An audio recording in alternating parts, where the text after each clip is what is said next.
Sometimes the most shocking part of infidelity isn't the act itself, but the bizarre possibility that the cheater wanted you to find out. Research suggests affairs can be a twisted cry for help, with cheaters subconsciously leaving clues, desperate to force a confrontation they can't initiate otherwise. Follow one woman's story as she unravels this disturbing dynamic, peeling back layers of deceit to find an unexpected, painful motive while you learn English along the way. The email notification popped up just like any other. But the subject line made my heart freeze. It wasn't work. It was a hotel confirmation. Not for us. Just for him. Mark, my husband. My mind raced. We hadn't planned a trip. Why would he need a hotel? The date.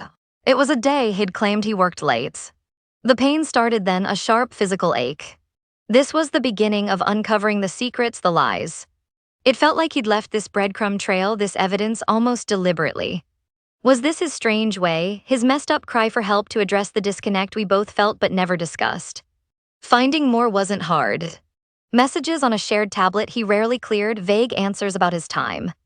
The betrayal felt deep, cutting away at the very foundation of our marriage. I felt worthless, questioning everything. What was wrong with me? Why wasn't I enough? The emotional turmoil was intense, waves of anger, then deep sadness, then just confusing numbness. It felt like a trauma, leaving me vulnerable and shaken, with intrusive thoughts haunting my days and nights. My self-esteem plummeted. Confronting him was one of the hardest things I've ever done. At first, he tried denying it, more deception. But the evidence was too clear. Finally, the truth came out, piece by painful piece. He confessed to the affair. He admitted the infidelity. My questions tumbled out. Who? How long? Why? He spoke of feeling neglected, of boredom, of poor communication between us. He said the intimacy was gone. He even admitted, shamefully, that maybe he did want to get caught, that he didn't know how else to force us to face the problems. It wasn't just about sexual desire.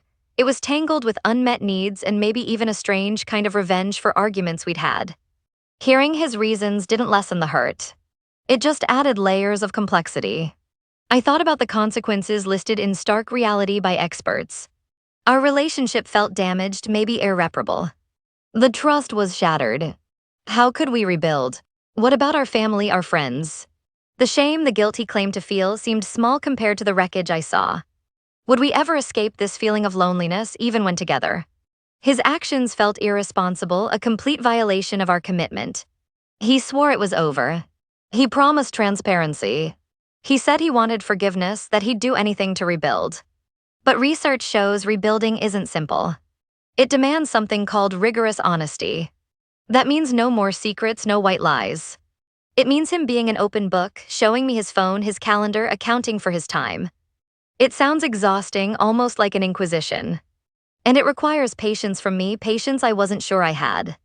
Could I handle the constant triggers, the distrust? Experts talk about phases: atone, attune, attach. Atonement means him taking full responsibility, accepting my anger without getting defensive. Attunement means learning to truly listen, understand each other's needs, improving our communication. Attachment means slowly, carefully rebuilding physical intimacy, which felt impossible right then. The thought of being close to him brought back flashes of the betrayal, making me feel physically sick. We considered professional help, couples therapy. Maybe a therapist could guide us through this aftermath, help us understand the dynamics that led here. But Mark was hesitant, worried about judgment. We learned that sometimes therapists make mistakes too, like pushing forgiveness too soon, before the cost of the transgression is fully understood. Or focusing only on the marriage problems instead of the immediate trauma of the affair. Healing requires acknowledging the pain first. The decision weighed heavily. Could we navigate this? Could he truly commit to honesty and avoid the pitfalls like partial disclosure? Could I learn to manage the jealousy and resentment without letting it poison everything? Or was this an exit strategy in disguise, a sign that the love was truly gone? Our story doesn't have a neat ending yet. We are trying. Some days are better than others. The path to recovery is long and filled with setbacks. The emotional scars remain. The trust is fragile, needing constant care and reassurance. It's a daily choice to work on healing, to peel away the layers of hurt, hoping to find something whole underneath. While we understand much about the psychological impacts of cheating, research is still exploring the deeper, long-term physical health consequences of betrayal trauma. We also need better ways to help individuals manage the overwhelming, intense emotions and potential suicidal ideation that can follow such a devastating discovery. The full picture of infidelity's impact is still unfolding. If this story resonated with you, or if you're learning English and found this helpful, please give this video a like, share it with someone who might need it, and subscribe for more stories that explore real-life challenges.